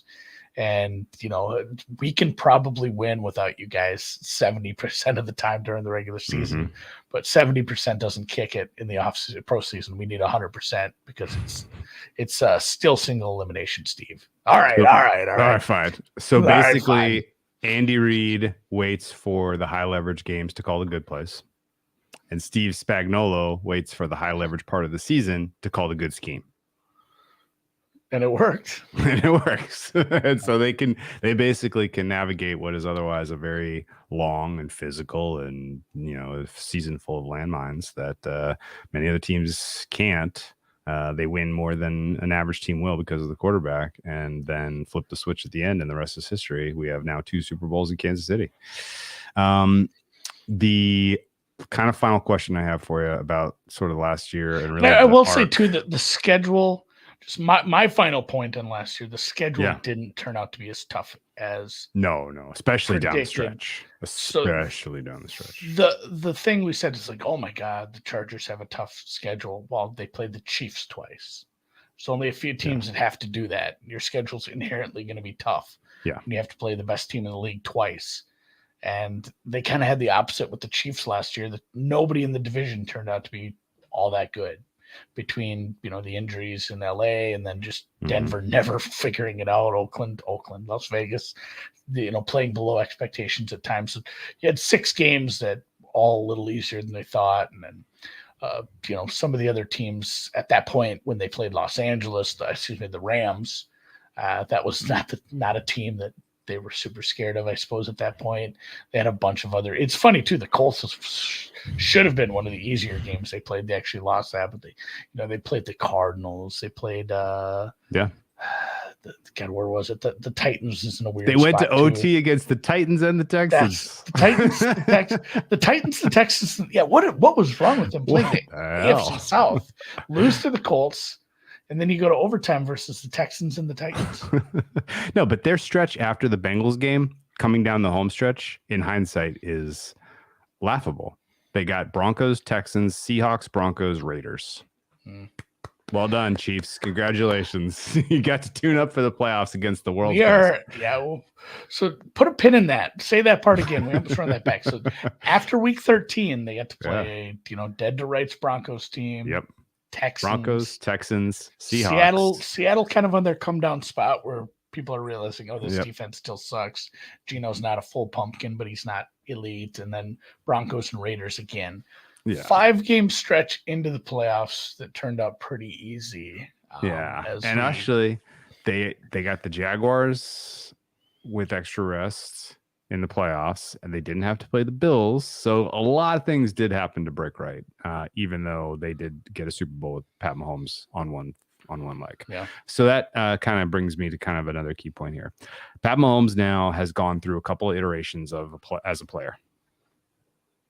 When he burst on the scene, his unique ability to hit the home run, combined with Tyreek Hill's speed, combined with Andy Reid kind of cooking up some pretty awesome gas, was devastating to the league, because if you're giving up those kind of explosive plays, you have to match bomb for bomb in order to hang and hope that you have the ball last. The league adapted by saying, we're not going to let you hit home runs. We're going to put outfielders 500 feet out. Like men's slow pitch softball where you have 4 outfielders. 4 outfielders and no fence, and they're standing way the hell out there. So it's like, okay. In that situation, you hit doubles. And Pat Mahomes adapted to hitting doubles. And he has slowly incorporated more into his game where when the pocket breaks down, when the going gets tough, he can break out of the pocket. And you as a defense are kind of effed because he's either going to scamper for 10 or he's going to find and read the breakdown in your coverage and hit a home run. And he's kind of solved everything the league has tried to adapt to make him human. And I don't know that there's many more curveballs, wrinkles left for the defenses to do. Yeah, he, like you said, he turned from Barry Bonds, and it's like, well, we moved the fence back to 700 feet, Barry. All right, and then he's like, I'll be Ichiro now, except I'm up 9 times in a row, and I'm just gonna hit the shit out of it. And not only that, but we have a bit of a cheat code at tight end. Some of his yards after catch too, and some of the routes, and again that's I think maybe that gets lost a little in the early career Bonds. He went from Royd Bonds to young Pirates Bonds. That's actually pretty good, Christopher Davis. But something that gets lost in some of this is like great play calling isn't always routes and who's getting the ball. Great play calling is some of the same stuff we talk about when we talk about defenses, setting up disguises and misdirection and things. It's forcing mismatches. The way that they, treat some of these plays, and they put, you put several tight ends or you move things around and you force people to guess what people are doing, and you get mismatches, and you get Travis Kelce on like at the end. You get Travis Kelce on the slow linebacker. You get somebody who's essentially wide receiver, like wide receiver good, mismatched out in space against a lot of people that he shouldn't be mismatched against. And that's play calling. I mean, that's exactly what you see from this team and why he's so successful. And then obviously, he's just very good to begin with, and Pat's so good. But man, like some of the stuff that they're able to do, which is like everybody on the team, it's a platitude that you hear in preseason, but it's putting people in a position to succeed. And if you could put Randy Moss in the slot against a defensive end, like if you said like I can just figure out how to do that every play, well, I would just do that every play then, right? Like it's the same thing. You're like, call a good play. Yeah, Lipscomb's talking about McKinnon being in the receiving game being insanely efficient. Again, the way they used him to get him into advantageous positions, and I mean, it's just, that's why I say it's just a pleasure to watch, because it's like, oh man, like how do you defend some of this stuff? And I think that's the fun part about watching the Chiefs. Did we talk? Did we do off-season grades? We're slow on the Chiefs right now. Well, no, we're about to go there. We're not doing that bad. We usually take about 20-25 to get the recap. Right. And this team went to the Super Bowl, so we had a lot to recap. We give them some love. Just a kind of closing thought on Mahomes. To this point, you take the last 10 years, all quarterbacks, EPA per play. The gap between Mahomes and the next best quarterback in that time span, who is Peyton Manning. Pretty sure you know who that is, right? He's probably going to the Hall of Fame. That gap, 0.15. I'm sorry, that gap is 0.074 EPA per play.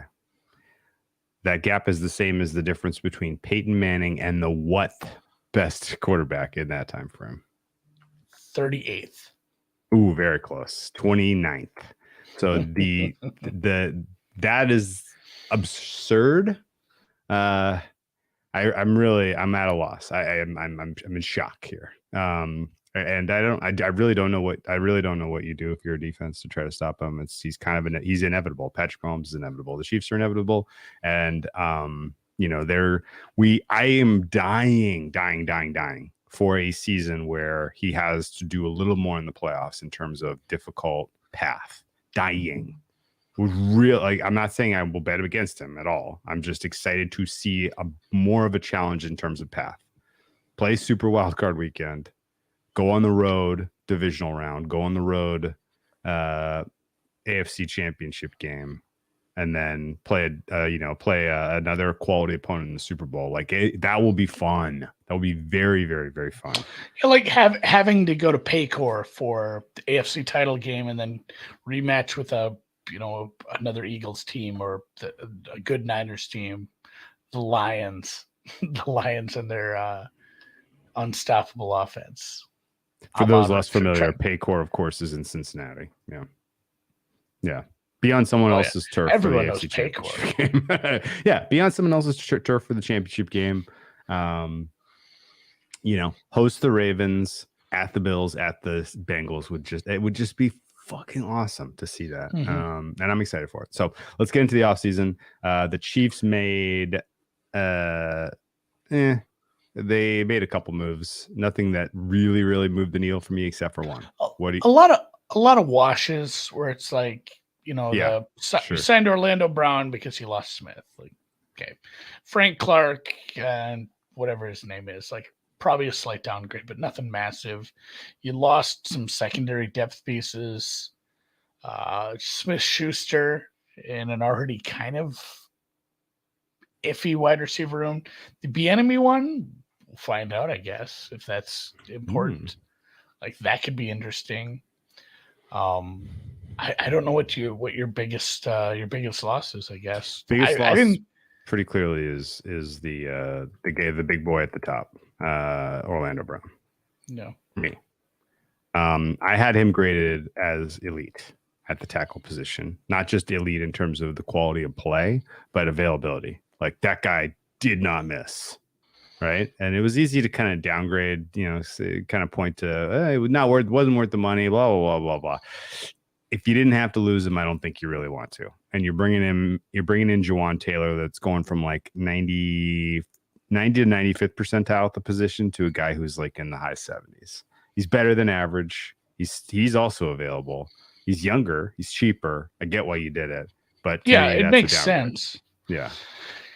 It is, but it's one of those where, like we talked about with Pat, you say like the gap is so big between him and Peyton. Mm-hmm. I love having, elite is always better than very good.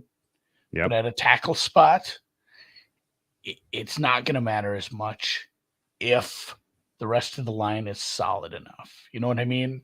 Yeah, like sure. If this were a downgrade from a elite tackle to Juwan Taylor, who's maybe 70, 80th percentile, like it's a way bigger deal if there's weak links along the rest of the line. And I think the rest of the line is good enough where it's not going to be a huge issue. I get your point, but I don't know if all the moves in the backfilling they did, I guess part of it is also giving them the benefit of the doubt because they've been good at that over the course of the last few years as well.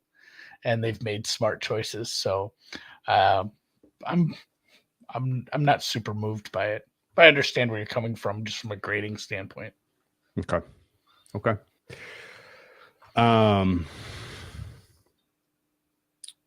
The other losses, I guess in order of loss. Brown, most significant, clearly. Schuster matters. Andrew Wiley, the guard, matters. Frank Clark matters. Juan Thornhill may matter. And then we have a number of guys who I think were pretty replaceable. They lose 9 more guys who were kind of replacement level-ish and have to backfill with young players and street free agents. The guys they brought in order of importance, Juwan Taylor, good, but a downgrade. Drew Tranquil, he was filling not really a need, but he is absolutely an upgrade at depth for linebacker. Richie James is good, but not, but he's a downgrade relative to Smith-Schuster.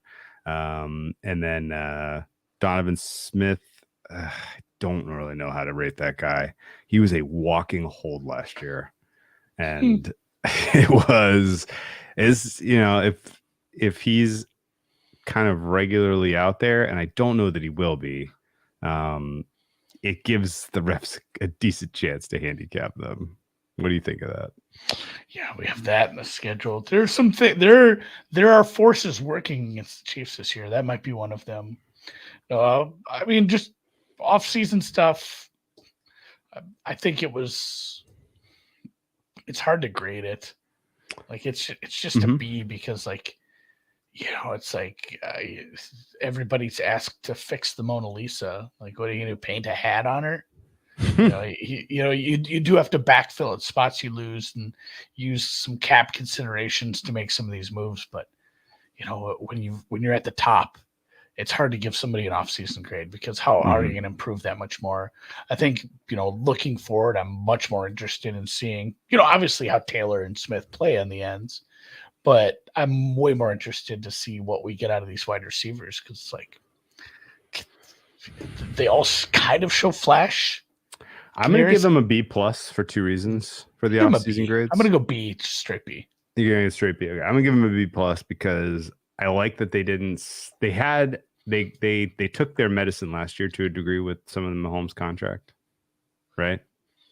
And this year they were under a little bit of relief, and there would have been some incentive, some temptation to kind of go nuts there. We took our medicine last year, now let's go spend a little this year. And I like that they didn't really exercise that, and they continue to kind of let the youth develop, particularly on the defensive side of the ball, because some of those young guys took some serious steps forward towards the end of the season last year. So I'm glad they didn't really overreact to anything and poorly spend. I like their draft. I thought their draft was as good as it possibly could have been considering where they were picking and some of the talent that they got there. And ultimately the fact that they bridged not success with a cheap quarterback to success with a quarterback making the most in the NFL, like, slow clap.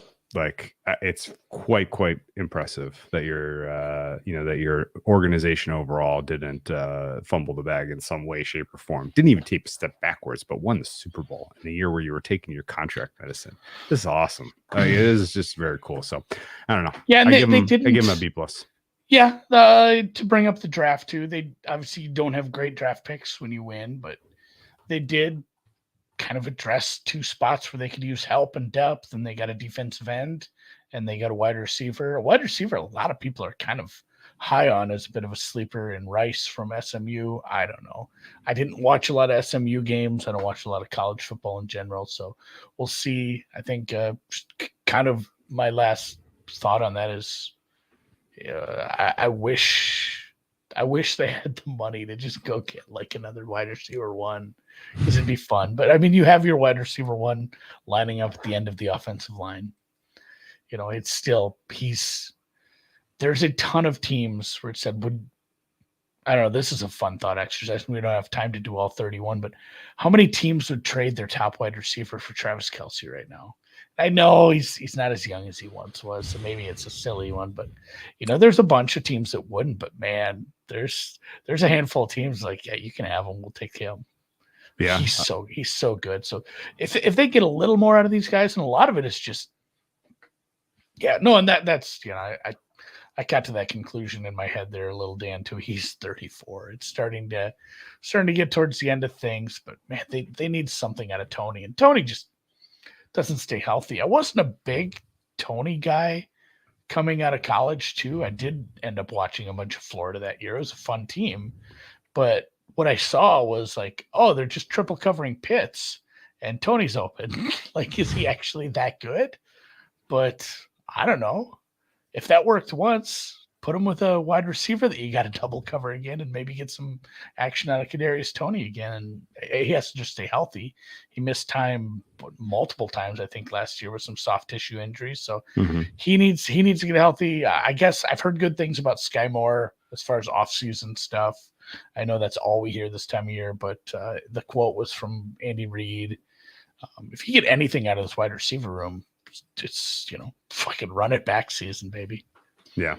I guess that's maybe more my point I was trying to make about giving them a B+. Like, they didn't put ring chasing vets in front of guys they need to continue to develop. Oh, it's not like, we're going after we're going after OBJ. Yeah, right. They didn't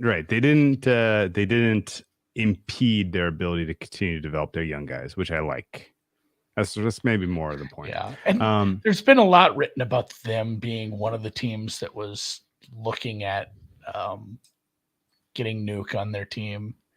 And they would have to restructure somebody here first. Like, if that happens, then maybe it's a conversation that's happening, but it just doesn't feel like something that's going to happen. I do not think that changes your. He wants to play for a better team. He's not no money though. Yeah. No, he wants to play for a better team, but if it comes down to it, he's just going to take like $10 million from Tennessee. Quick thought on Travis Kelce. His performance last year and his grade was better than it was as a 27-year-old when he was a first-team All-Pro.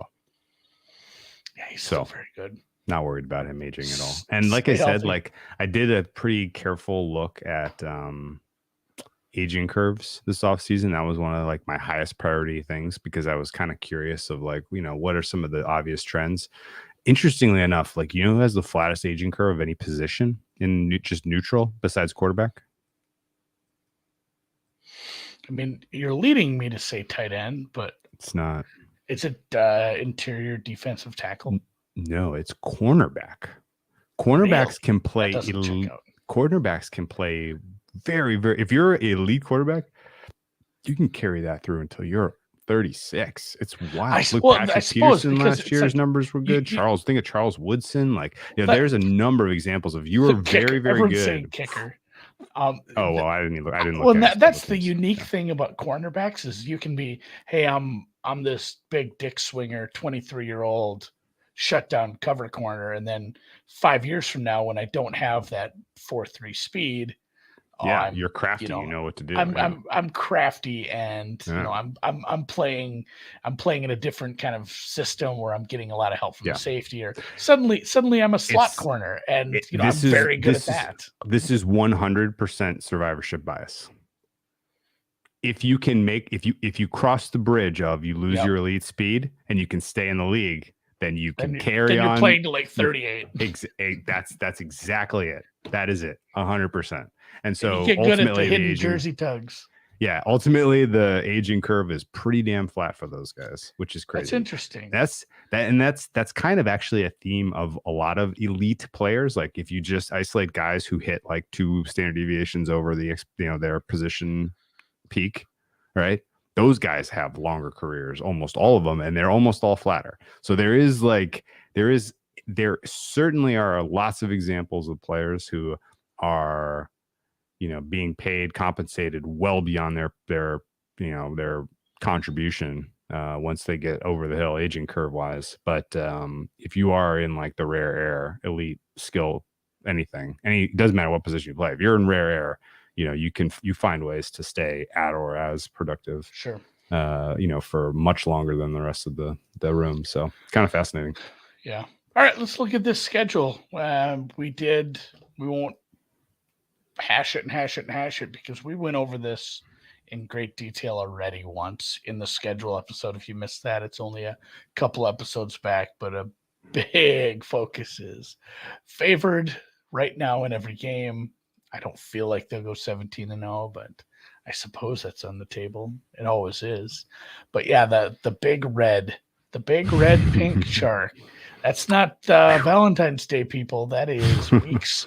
It's funny. It's the exact section we focused on when we looked at last year's schedule, week 13 and on, 6 straight weeks with the old home stretch. Decent rest disadvantage. At least 3 days of rest disadvantage for a goddamn month of Sundays. And there's crazy. A pretty nasty spot. The worst one being against one of their chief rivals. You're Beefalo. Playing essentially. You're playing in the stretch ending the season. You're playing the 3 best quarterbacks in the AFC that aren't you. In Herbert, Josh Allen, and Joe Burrow. It is kind of a fucking filthy schedule here, guys. Yeah, that's a fair point. I look at this and I see intention on the part of the NFL. Do you agree? I never go as tinfoily as you, but boy, it's awful hard not to. At this point, it's like, hey, let's let someone else have a turn because this is rough. I don't even think they're in the mindset of let someone else have a turn. I think it's let someone else host the AFC Championship game, right? Yeah, let's get that game on the East Coast, guys. And we know the NFL is kicking around the idea of making that a neutral. Oh yeah, boy, they were licking their chops for that last year. I doubt we'll have another canceled game. I mean, gosh, hopefully nobody dies on the field this year and has to be resuscitated. Like I'm going to go on record saying I don't want that to happen. So I doubt we'll have a weird situation like that. But just a brave take by you, yeah. Brave take. But to your point, that weird, unfortunate situation opened the door to people saying like, oh, that wouldn't be the worst thing if we played in Atlanta or whatever. That'd be, college does this. So yeah, I don't know if we're that far off from getting to something like that. That would be weird. Yeah, the one seed only at that getting one home game seems a little. Well, here's the thing, Drew. If they do that, it would be 8 teams in the playoffs. 8 teams, yeah. You go 8-team playoff, and the AFC title game is newsflash. That's coming too. I don't think there's. So, and I do. That's my thought. I think those two things go hand in hand. There's no longer the bye. You have an eight teams on either side, similar to every other sport now, and you have that neutral site and they can rotate that between some of the nice cities that have the infrastructure and the nice new stadiums. Have it, hey, it's in Atlanta. Hey, it's in basically all the places you have Super Bowls and you have good bowl games. Yeah, yeah. Can you imagine like the NFC title game and like the Rose Bowl or just some of these cool college stadiums? That'd be neat. Yeah, that'd be cool. They used to have Super Bowls in fucking Tulane all the time. In the 60s. In the 60s, yeah. One main wrinkle about the schedule I wanted to ask you, what did you think of the decision to send Detroit to KC for the opener? Yeah, not nice to Detroit. But I guess they got to prove it right off the bat. Who else would you have sent? I would have wanted it to be an AFC game. Yeah, I think so too. I know you lose one right off the bat because everybody closes in division, but I would have made it send the Chargers, game, Chargers or Broncos. You're sending the Chargers there anyway with a rest and travel disadvantage. Yeah, New England. Might as well just send them week 1, right? Any of those middling to upside AFC teams, I'd rather send that. I think might send Miami instead of sending KC and Miami to Frankfurt. Frankfurt, right? It's Frankfurt this year, right? All right, interesting. Dolphins would have been fun. I agree. Interesting that off the bye. Did you see, by the way, that off the bye the Chiefs play the Eagles? So Andy Reid gets extra rest to prepare for the Super Bowl rematch against his old team. Interestingly enough, the Eagles also get extra rest. Both teams have the bye preceding the Super Bowl matchup. Real quick about that game, Andy. Such a fun schedule for the matchups. It's really cool. The fun and interesting thing about that game, it's a Monday nighter. They gave that to ESPN. I guess that television channel isn't failing yet. As an NBC employee, I kind of take offense to this. NBC has to put Steelers Raiders on the air week 3. I mean, you get Sunday night. Sunday night's fine. Well, yeah, but that should be the game. I feel like NBC is getting a little shafted. Do you think Sunday night's a bigger game than Monday night? Yes. There's no chance. Monday night is the original standalone. Yeah, it is the original standalone. Yeah, Monday night is Monday night.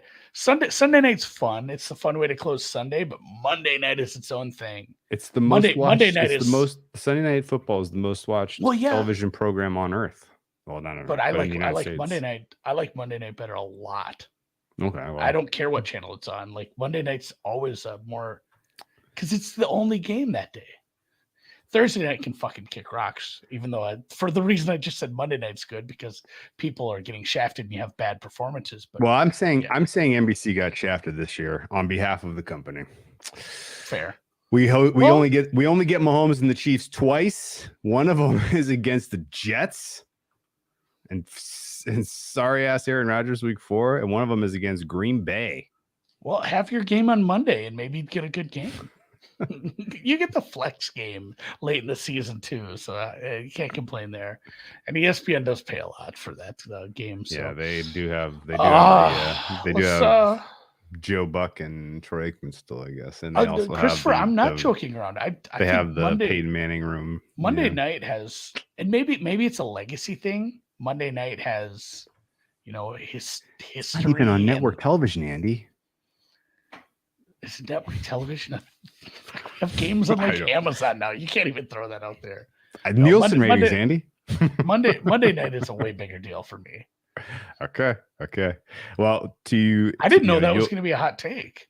Yeah, you get two it's Monday night. So it's Monday night, Sunday night, and then Thursday night. My hand is pushed through the concrete here. 2 Monday nighters for the Chiefs. One is against the Philly game, as previously mentioned, and one is at New England in week 15. I guess the opener is also Chiefs Lions. I think they got shafted. I don't know. We're not getting the best. That's my opinion. Don't put Jack Collinsworth in the product. I think maybe they'd give you better games. Sorry, Chris. The odds for the Chiefs are Teardorf. Interesting, but I think I'm going to exercise patience with the Chiefs as I do every year for a lot of the reasons that we aforementioned. The Chiefs are 6-1 to win the Super Bowl. The AFC price is plus 350 right now. AFC West is minus 160. Make the playoffs, yes, minus 500. No is plus 360. Win total. Over, under 11.5 juice to the over. Now, recent history would tell you that Patrick Mahomes can win 12 games in his sleep. And I get that. If you're playing an alt, I would only look over. But at the same time, the schedule is tough enough, sequenced challenge in a challenging enough way that I think if you want to bet the Chiefs, I don't believe those are the best prices you're going to see for them to reach the highs this year. Where are you on price in terms of market entry for this Kansas City squad? Yeah, same kind of spot we were with the Chargers. It's like, I believe in this team, but my percentages are not very well reflected by the current prices, especially considering the difficult schedule, the difficult sequencing, the difficult travel and rest spots, the, ascension of other teams in the AFC, and just the long tail to the under based on just what if Patrick Mahomes breaks his tibia, misses 8 games, misses 10 games, misses 12 games. If he misses, how many games does Mahomes have to miss for the over 11.5 for the percentage in your head to go under 1%?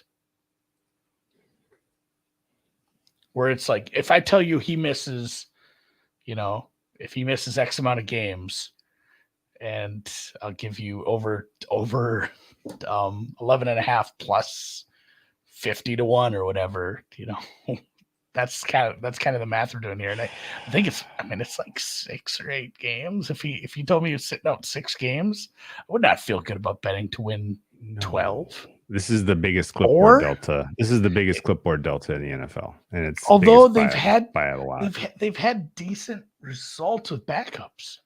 I know we just talked about this with Cooper Rush and Kellen Moore too. They've been able to bring in backups and right the ship even during the playoffs. So maybe we're overreacting, but I was fine with Chad Henne. He wasn't a guy I was dying to go to war with, but he was a fine player. Blaine Gabbert stinks out loud. Blaine Gabbert does stink. So I'm gonna say 11.5 gets real sweaty if Mahomes misses 4 games. Yeah, I'm gonna say it has virtually no chance if he misses 6, because he's gonna lose a couple. Yeah. They'll get a couple teams' best shots. They always do. But it's a tough schedule. Signed Collectibles has a nice. It's plus 150 to reach the title game. Ooh.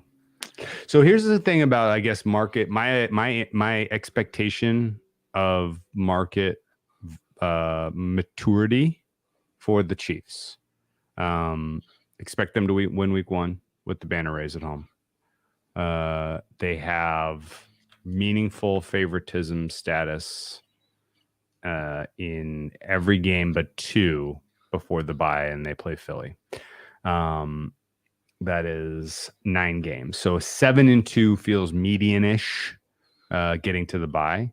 At that point, they're going to be in the lead of the AFC West. They'll be near the top, if not at the top of the AFC standings, because the AFC overall is just a freaking everybody's got some bombs in the first half of the season. The Chiefs don't really.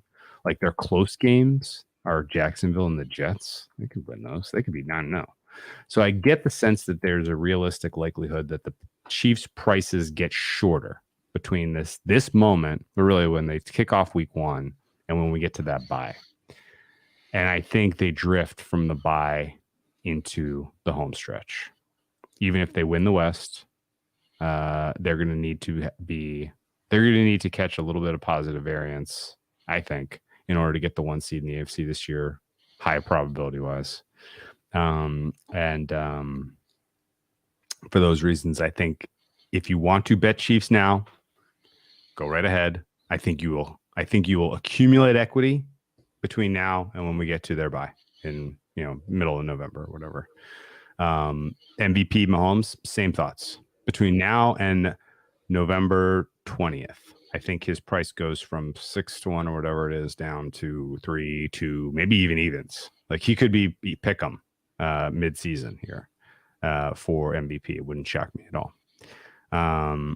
But again, like, the way the schedule ends, particularly the disadvantages they have and the likelihood that they kind of have sort of a 500-ish whiff to them in the part of the season where everybody's thinking about awards and everybody's really kind of making their decisions about who their horse is in the AFC for prediction purposes, and they're making their future bets, and they're talking about is their value in the futures market.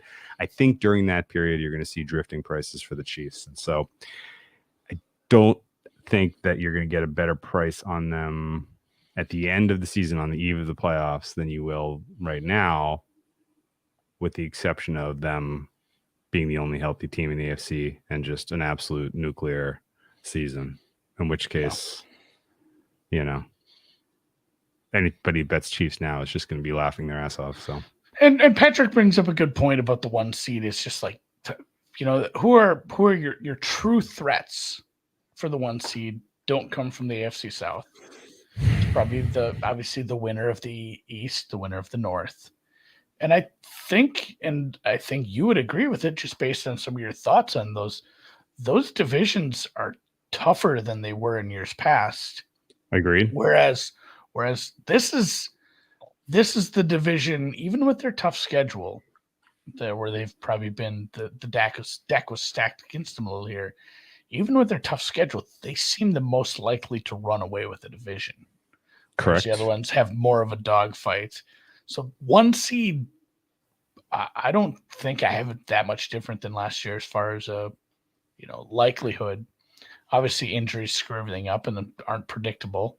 But yeah, everybody else got a lot tougher, and just I guess seeing several teams not play their potential, like just Deshaun Watson doesn't get it. Kenny Pickett, tiny hands doesn't work anymore.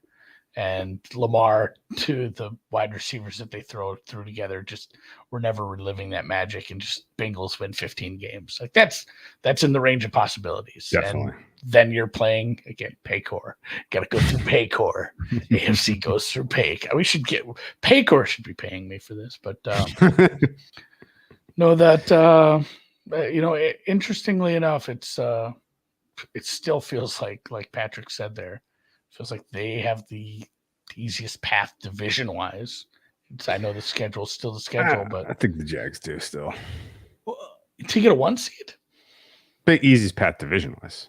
Oh, yeah, but the easiest path to, just romping and winning, 14 games. Yeah. To go 6-0 in division. Yeah, I mean, I've cooled my Jets a lot on the Jags, but in the back of my head, them getting the 1 seed in the AFC is still it's still possible. Still possible. Anyway, I don't know. I think the minute that I guess realistically, decent chance the Chiefs get out to a hot start. If you have an inclination, if you are going to bet them at any point in the season, I guess you might as well just do it now.